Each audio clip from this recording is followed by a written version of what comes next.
Hello, Bridge Builders! I'm here with some exciting news. The first volume of interviews is now available on Amazon.com. The link can be found at EatLunchandBoardGame.com. I promise that all proceeds from sales of this book will go right back into this podcast and channel. Whether that is new and better audio equipment for the podcast or video equipment for the YouTube channel, or even more games to review, the money will not be wasted. Click over to Amazon and get your copy of Eat Lunch and Board Game The First Course today. And thank you for supporting the show.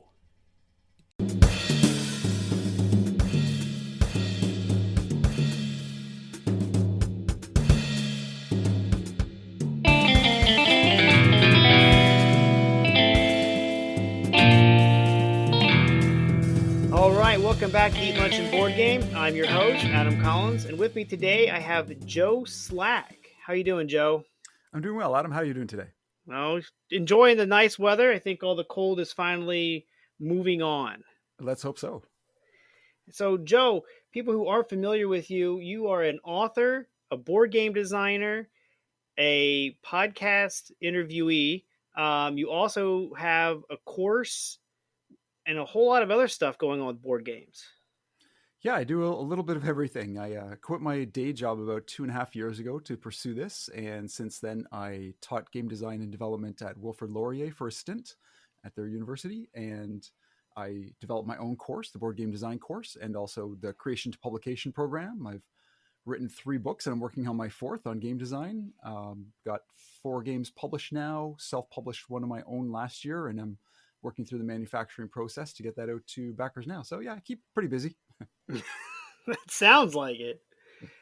So the books is how I came across your name a couple years ago. I've read the first 2. Well, I read book 1 and book 3.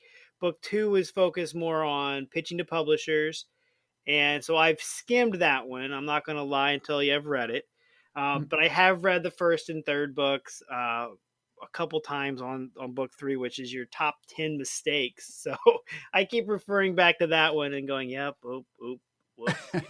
we all make them. I'm just trying to help others to understand what they are, hopefully, so they make a few less mistakes like I have.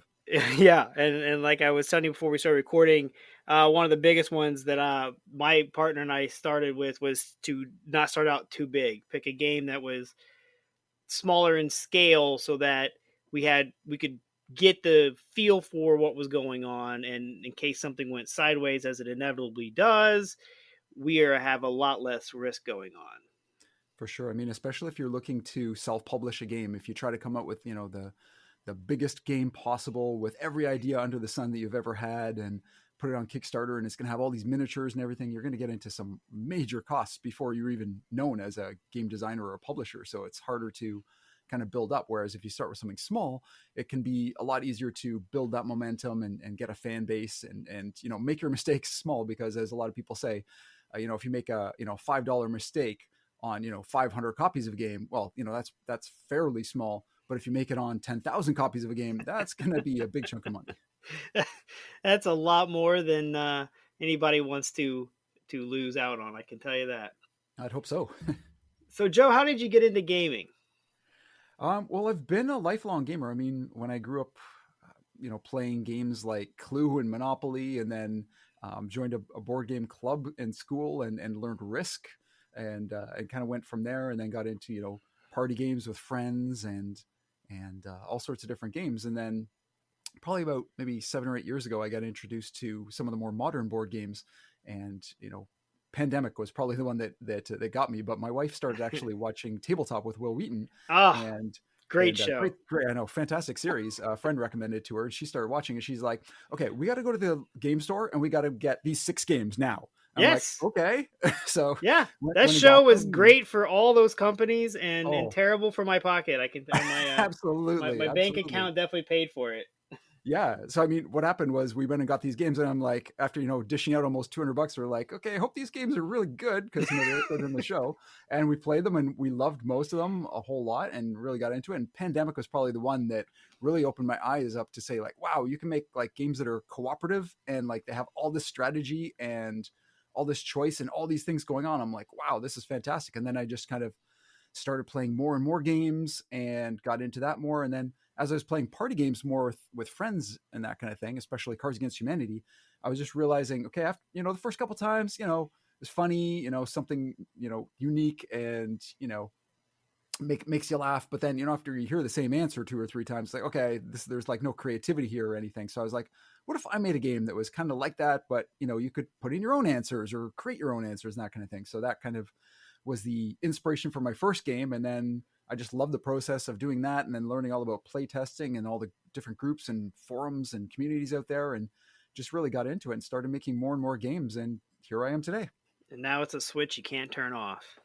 I can't. The ideas just don't stop coming. So I had a new idea hit me. I guess it's been about 2 weeks ago now, and I had to like text it. I was like out walking in the middle of the park next to us, and I was like, oh, I got to text this to my buddy before I forget the idea.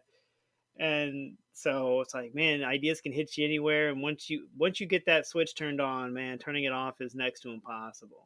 I agree, but it's a good thing when you do write down those ideas, because quite often they'll be gone by the time you get home. Well, what was that? Or you completely forget. But you're not always going to be able to sit down and work on that idea right now, and especially if you already have 5 or 6 games on the go, it's not always the best idea to keep starting a new thing, because you'll never get the previous ones finished. But it's always good to document it and be like, oh, this is a cool idea. And then you're going to come back to it. And then when you get a little bit more free time, you can look back in that list and be like, oh, that was such a cool idea. That's the one I want to work on next.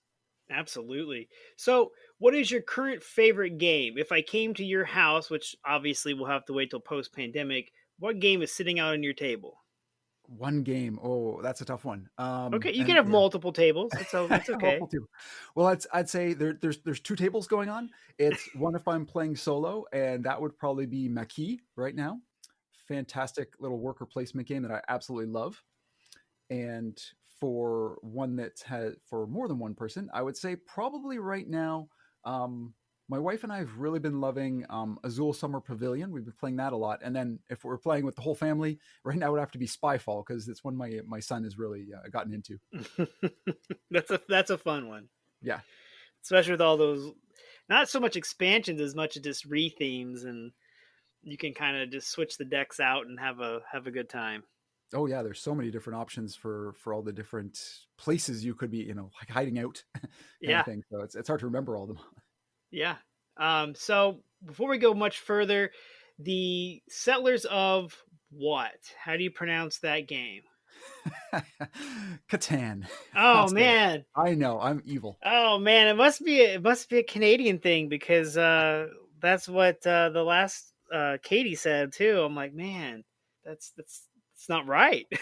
Sorry, I actually don't play it very much. I've only actually ever played it once, and I was kind of like, yeah, it's all right. But I had so many other games, on my shelf that I would be like, I think I'd probably play that more. So played it with a friend and wanted that experience to play it, but not my favorite, to be honest. Man, my copy's warped beyond belief. It's been played well over 200 times. Oh, I can believe it. I mean, there's so many people who are huge fans, and all the tournaments going on, all the conventions and everything. Totally understand it. Yeah, it's actually what started the whole lunchtime thing at my office, was playing Catan. So back before you were doing this full time, did you have a lunchtime board game group at your job?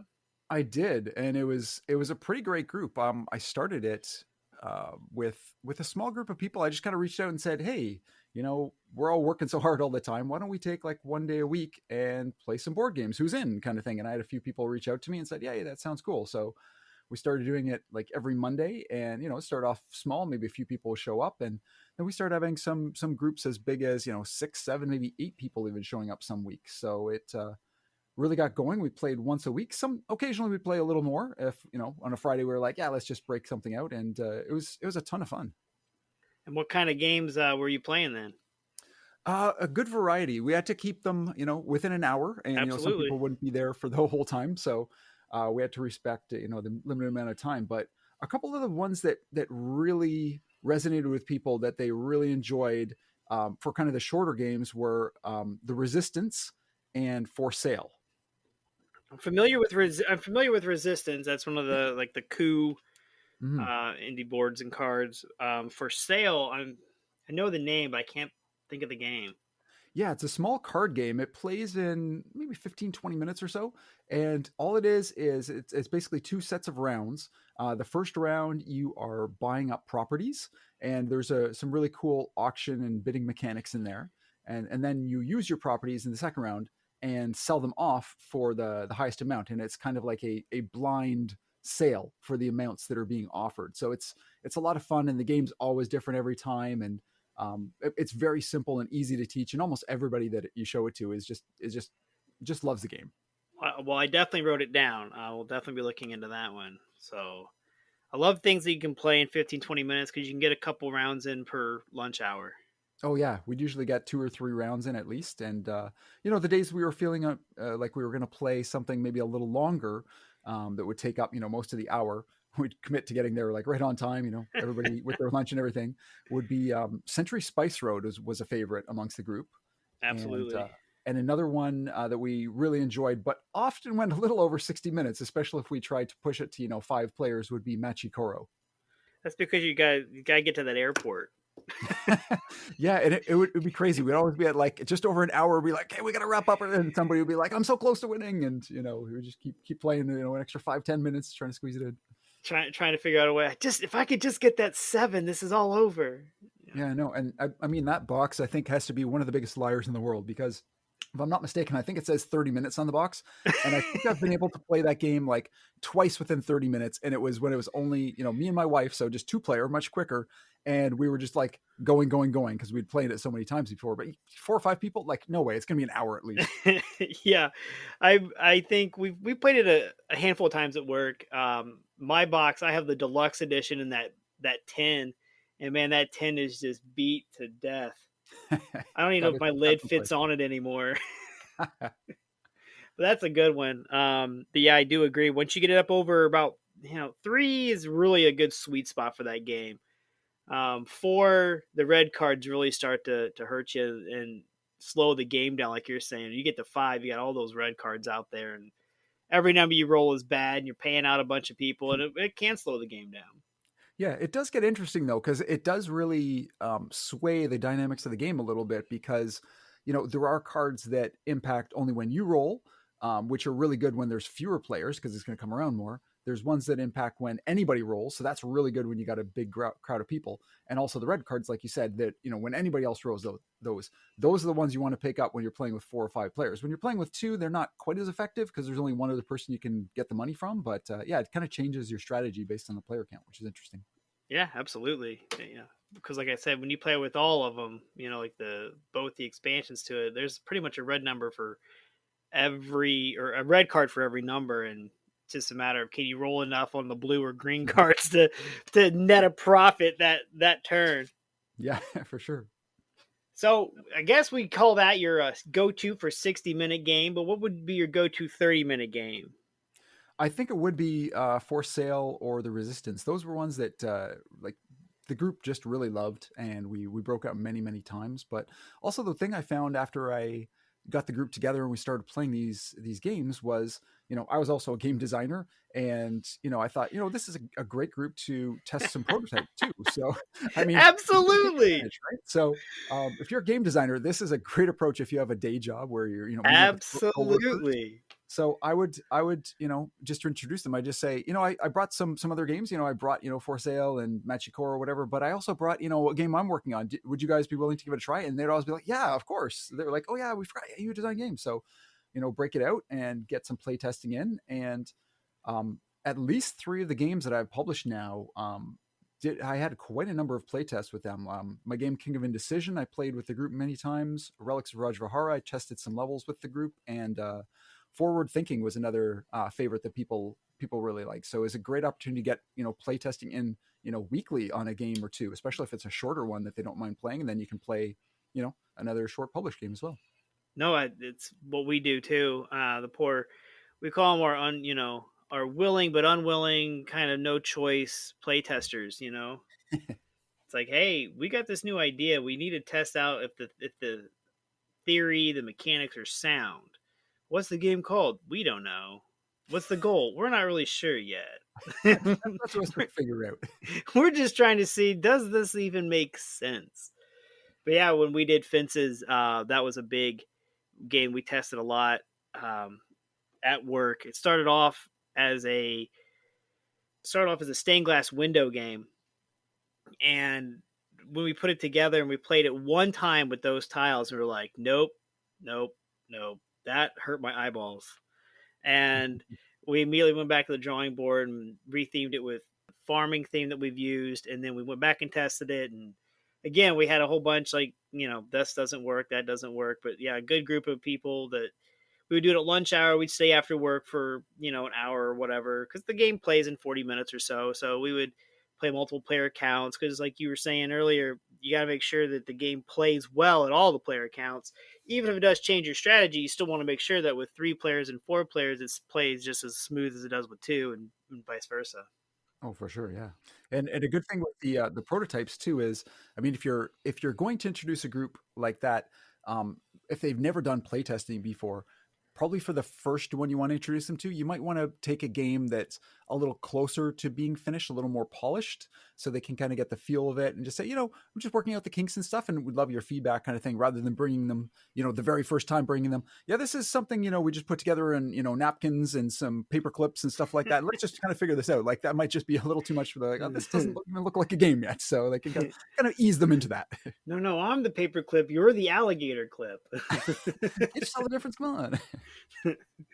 So what would be one of your favorite hidden gem games that you play that maybe a lot of people don't know about? Oh, I probably have a few in my collection. I'd say one that I enjoy quite a bit, which is a very simple game, but I love it, is Karuba. And not a lot of people necessarily know this one that well, but I love games where there's simultaneous play, where especially where you you draw a card or something is revealed, and everybody has to use that same component, but they have their own board, and it might be a different way of doing it. And by the end of the game, you see everybody's created a different path, and they've sent their adventurers on different paths and scored differently, and it's amazing to see, because everybody's got the exact same thing at the exact same time, but everybody's mind works differently as to how to most efficiently put that together, or how to strategically work. Interesting. I like simultaneous play games. They're few and far between, that's for sure. Mm-hmm. And then what would be a guilty pleasure game? Guilty pleasure. That one's kind of hard to say, but I don't know if it'd be considered a guilty pleasure or not. But I mean, I still enjoy a good game of Boggle once in a while. I know it's an older word game, but it's just a lot of fun. It just really trains your brain to look for patterns and come up with things. And it's always fun to try to come up with more words and more long words that other people can't get, and that kind of thing. So we break that out once in a while, and it's a lot of fun still. Plus the sound at the beginning of the game. Just don't play it when your children have just gone to bed, because that, like shaking that cube, we're always saying, like, maybe we should put some padding on the inside or something like that. They're the kind of, I mean, yeah, but that kind of defeats the, you would miss that sound. You totally would. Yeah. It's part of the game. It's part of the experience. Whether you like it or not, that's part of the game. So when it comes to Kickstarter, are you a backer, a creator, or both? I'm definitely both. I've backed quite a few number of games supporting people I know and other great games out there, and I've launched 2 games on Kickstarter myself. My last one, Relics of Rajvihar, did quite well last summer, and I'm planning on launching an expansion for that once the games have been delivered and everybody's got their copies, and continuing with that, probably a game or 2 every year beyond that. Well, good. I'm glad to hear you putting it on expansion. I missed Relics when it was on Kickstarter, so. Well, don't worry. The expansion will come with an opportunity to buy the base game as well, because I'll be kind of a reprint and expansion at the same time for anybody that missed out of the previous campaign. Absolutely, and I'll definitely grab it then. Oh, cool. But yeah, so you got a 4th book coming out. Your first one was the Board Game Designer's Guide, the easy, I like how you said easy, 4-step process to creating an amazing game that people can't stop playing. I read the book. I've created a game. I don't know if I would say it's easy, but it. Well, yeah, it's a little bit in the wording there. Is more that not that it's easy to create a game because it's not necessarily easy to create one, but it's easy to follow the steps. If you know kind of what the steps are, then it's just kind of wash, rinse, repeat. You just kind of do those steps over and over again. So once you know them, doing the process, understanding what the steps are, that's the easy part. Creating the game might be a little bit more difficult. Yeah, it was a good book. I did enjoy it. That was one I read. Oh, I'm trying to think if I read it, I think pretty much during our first campaign. And I was like, whoops, should have read this first. we all do that. There's all of Jamie Stegmaier's blogs and James Matthews blogs and all the podcasts and everything else. There's so much information, so you can't necessarily discover everything beforehand, and you're gonna have those oops moments for sure. Yeah, you can only do so much. And then your second book was about pitching to publishers. And like I said, I've only skimmed that one, but I'm going to go back and try to give it a full read this time. And then the last one was the top 10 mistakes that new board gamers make and or board game designers make. And that's a great list of, like I said, the starting out too big is definitely one that we experienced and we saw, thank goodness, and made a change before we went down the wrong path. But some of the other ones on there are really good, like the not taking feedback well. I'm a part of a group here in St. Louis where we used to meet up once or twice a month. Big group design group here, and great group of guys and designers, and they are really good about giving feedback and taking feedback. But I've play tested at conventions and stuff where they did not do a very good job taking feedback. Yeah, they get more defensive than anything. Yeah, it's a tough thing to do because you're bringing your baby. You've put so much time and effort, especially if you've gotten really good feedback up to a point. Especially if you've only played it with friends and family who will say everything that you you do is good, and or you just have a really good feeling about the game, and then you put it in front of somebody else or another group, and they tear it apart, or they have some certain thoughts on it that you don't necessarily agree with. But yeah, it's not necessarily that you have to take everything that they're suggesting and put that in their game, because it could change the game completely, and somebody's opinion could be contradictory to somebody else's. But it's just about really taking that feedback, being thankful for people taking the time to play your game and being open to giving you that feedback, because if you get really defensive or aren't willing to listen, that kind of thing, people are going to close down and they're not going to tell you the rest of the things that could make your game better. It's all about making your game better. You can't take it defensively. You can't take it personally. It's not about you. It's not about you being a terrible person or a terrible game designer. It's just about they're trying to give you feedback to make the game even better. Which, I mean, that's ultimately what we're trying to do. Right. It's all about trying to make the game better, not change you or change your opinion. It's just make your game better, make your game what it could be so that it's a success. Yeah. One of my other favorite ones on there was afraid to share. That's one I don't have any problems with. I don't mind sharing anything and everything when it comes to my board games, but I have run across people that, like, again, at conventions that they don't want you to talk about their game after you leave their table. And it's like, you want people to talk about your game. That's how you build a reputation. Yeah. That's how you build a following and everything. Like, especially if you're going to self-publish. Oh my goodness. I mean, maybe not as important if you're going to a publisher, but if you can go to a publisher and you can say, yeah, all these people are like lining up to buy the game, they're just waiting for it. Like, that's, an extra incentive for them too, as well. Right. I just think they're, I'm just afraid Hasbro is going to steal my idea. Man, Hasbro doesn't need to steal your idea. Yeah, it's so true.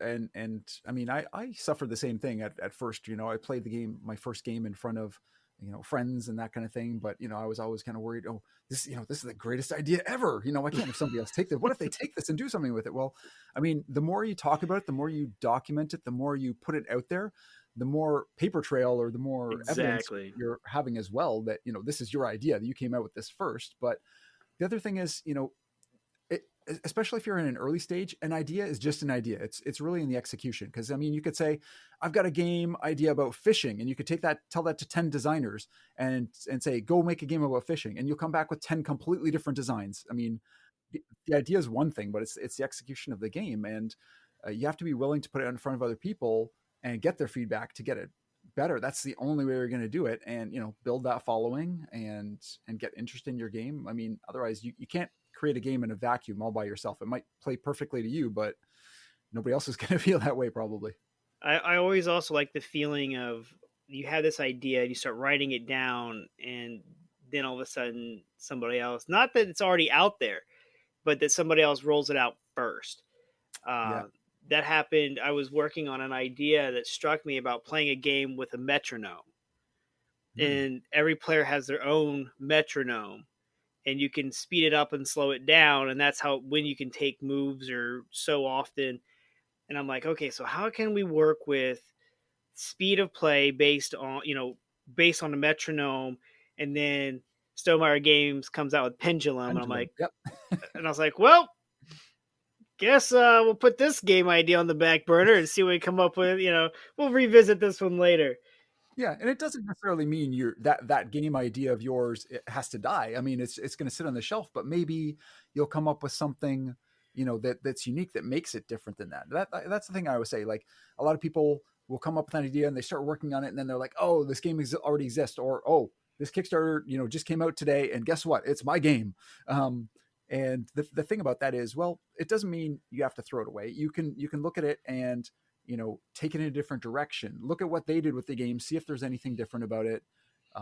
Try to spawn off something different. Try to say, okay, well, let's take this one angle on it and just go really, really hardcore in this way. Trying to make it different. I mean, there are going to be some cases where you're just like, no, it's just too close. And I've done that too. I created a game. It was all about Storage Wars, and it was like exactly like the show. And I was like, wow, maybe I can like pitch this to A&E. And then a friend of mine's like, oh yeah, guess what? I just found at like a thrift store, A&E's game, Storage Wars. I was like, man, I should have done my research better than that. I mean, I'm thankful I didn't spend like tons and tons of hours on it. It's still at a fairly early stage, but it was like identical. I'm like, well, this one, it just can't work. Like, it's already taken and it's a license, and so forget that. Well, we'll go back to the drawing board. No, I just like, but then I guess at the same time when I saw Pendulum, I'm like, man, I knew my idea was good. I mean, it's a validation, right? Yeah, I was like, man, it was a good idea. Just couple months or years, I guess, a little late to it, but we got another idea going using Sandtimer, so we'll see what we can come up with. Cool. I mean, it's all a matter of like parallel design. I mean, no matter what you think of, whatever idea that you have right now, there could be somebody else in the world, or multiple people out there in the world, who have that exact same idea, or who have already been working on something similar, and no thievery going on. It's just you've had the same idea as somebody else, and it's just a matter of maybe who comes out with it first, or who develops it fully, or who doesn't give up on it. And that'll be the first one that kind of comes out in public. And there's nothing wrong with that. It's just there's only so many ideas and combinations of ideas. You're bound to run into some things that have already been done, or that somebody else has come up with. It's all about your angle, your take on it, and then maybe even a pivot off of it.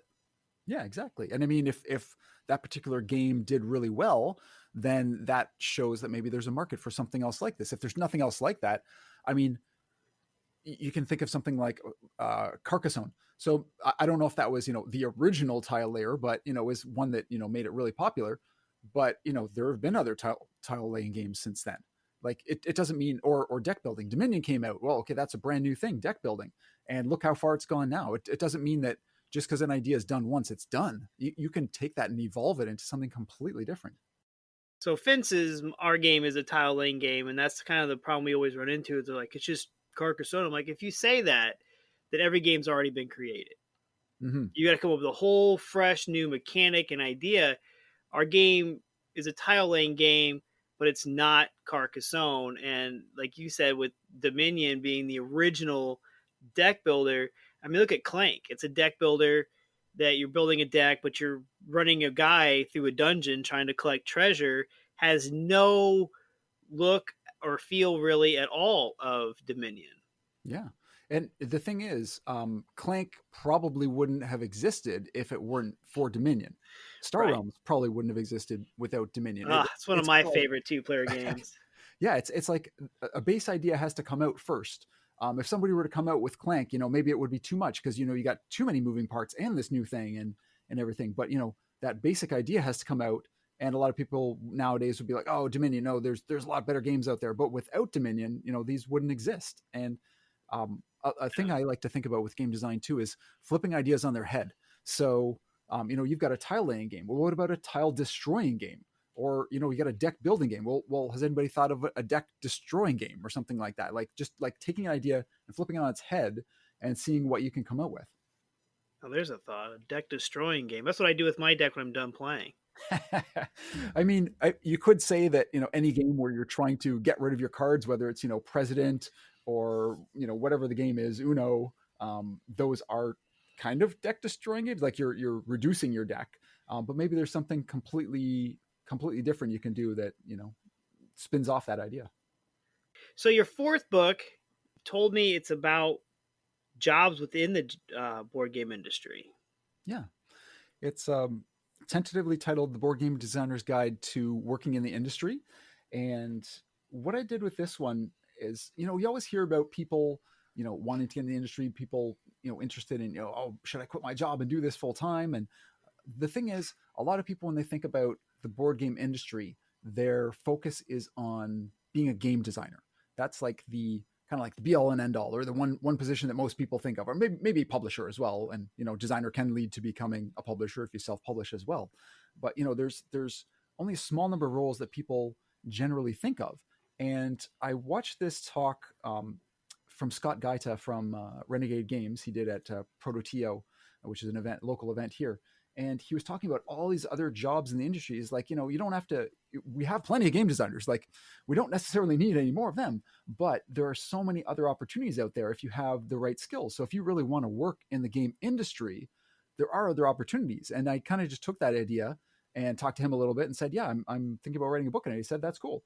And I just ran with it and talked to a whole bunch of people. I talked to about 40 different people in the industry who do all sorts of different roles. And I'm trying to put that together in a way to look at, what's out there, what's available, what can you do based on what skills that you have right now. So if you have these particular skills, you might want to think about, these particular roles. So I talked to people who do graphic design, who are artists, who do rulebook editing, who are content creators or reviewers. Like there's it just like the list is endless for all types of jobs that are either in the industry, can freelance in the industry, or are kind of on the periphery, like things like convention organizers or people who create, shirts and stickers and things like that that are game related. Like there's so many different things that can be related to that don't necessarily mean that aren't necessarily, game designer or publisher.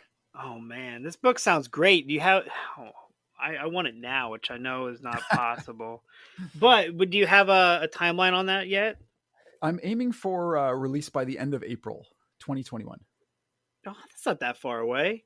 No, I can wait. I can wait a month. Maybe. So conventions, do you go to a lot of them? I do try to as much as I can. I mean, travel obviously right now they're not happening. Well, let's say in 2022, 2023, will you be back out in the convention circuit? I definitely hope to. I mean, we've got some great ones here in Toronto. We've got Breakout Con, which is a fantastic event that's held every year. Proto-TO. I'm one of the co-hosts of Proto-Spiel North, which is a game design event for where game designers from everywhere come together and just play each other's games all weekend. Man, I was so set to go to 2 or 3 different Proto-Spiels last year, and nope.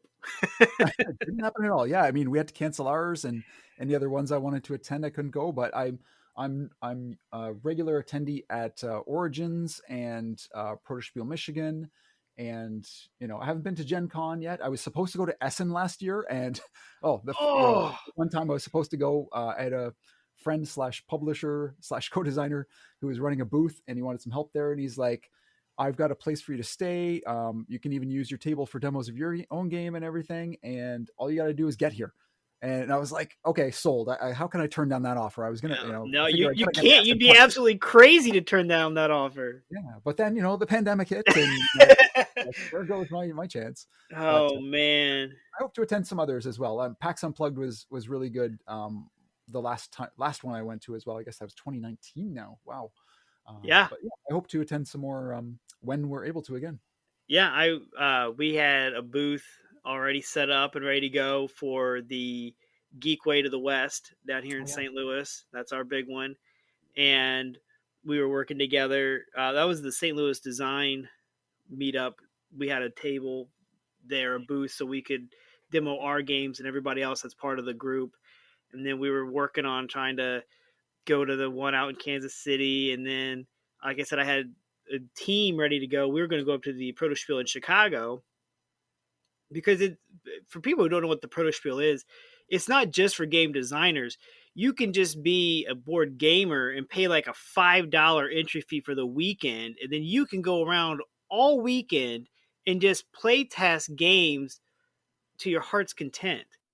It's a really good deal. I mean, like that's way less than a movie or Oh, yeah. or any other entertainment, right? And you get to do it all weekend long, as much or as little as you want. Yeah, and so a lot of the group that I play with at lunch, we were gonna like rent a 15-passenger van. We were gonna, just drive up, and I was gonna have a booth to play test my games for Bearded Board Games, and then my coworkers were just gonna run rampant and play test games all weekend. And we were totally psyched to go do this, and then poof, it all vanished. It's disappointing. You get these plans in place, you're looking so forward to it, and it doesn't happen. But yeah, the Protospiel events are fantastic. I mean, if you want to get a concentrated amount of playtesting over the course of like 3 days, if you've got one game, you can playtest with a whole bunch of different groups. And if you bring the materials, you can make adjustments and things on the fly. Or if you're a prolific game designer and you have 5 different designs that are all ready for playtesting, you can bring them and get them all playtested over the course of a weekend. Man, that sounds like heaven. And oh, I know. And maybe I'll get up to the one in Toronto. I do love Toronto. Yeah, it's a beautiful city. Yeah, absolutely. If anyone wants to reach out to you, Joe, how can they reach out to you? Well, if they want to check out any game design resources, if you're a game designer, you can check out check out boardgamedesigncourse.com. I've got a weekly blog I've got up there, courses, books, all sorts of different materials. If you want to reach out to me, you can also find me on Twitter at crazybrd game guy, or on Instagram at jslack22. Crazy BRD guy. Crazy board game guy. Totally quite fit. I had to shorten something. I wrote that down. I'm going to definitely add you to my Twitter. As I was writing it down, I was like, crazy BRD guy. Excellent. And then I'll throw in the show notes your website as well. I do get the emails from the blog. I read them top to bottom. Awesome. Click on some links. It's a very... So if you're a board game designer, it's definitely a good email list to get on. Joe, I would like to thank you for being on my show today. I will definitely announce when your book comes out, because like I said, I cannot wait. That book sounds fantastic. Talking to 40 people, kind of like my dream. Yeah, it's a lot of work, reaching out and getting all that information, but it's totally worth it. You get such valuable insights. And the thing is, quite a few of them, have very similar takes on kind of advice for getting into it and everything. So it kind of all comes together. It's nice to see there's a lot of cohesion between a lot of people's thoughts, as well as individual thoughts about specific roles and that type of thing. No, I bet consistency is nice to see every now and then. Oh yeah. And as usual, if you guys want to reach out to me, you can do it on Facebook at facebook.com/eatlunchandboardgame. Or email me at eatlunchandboardgame@gmail.com. And remember, board games build bridges.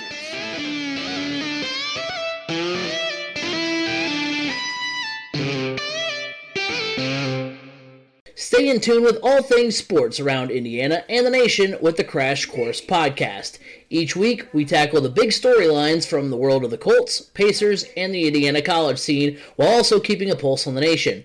We record live weekly at twitch.tv/3cmedia and can be found on YouTube, Apple Podcasts, Google Podcasts, Spotify, wherever podcasts can be heard, you can catch the Crash Course Podcast. Average Joe's Gaming is a weekly podcast brought to you by us. I'm Joe. I'm Tom. We talk about all things game-related. In this hour-long podcast, you'll discover what has arrived in the game room, which Funko Pop Tom just could not resist, and maybe, if you're lucky, we might get around to talking about games. Might. Tune in weekly. You can find us on all of your favorite podcast formats.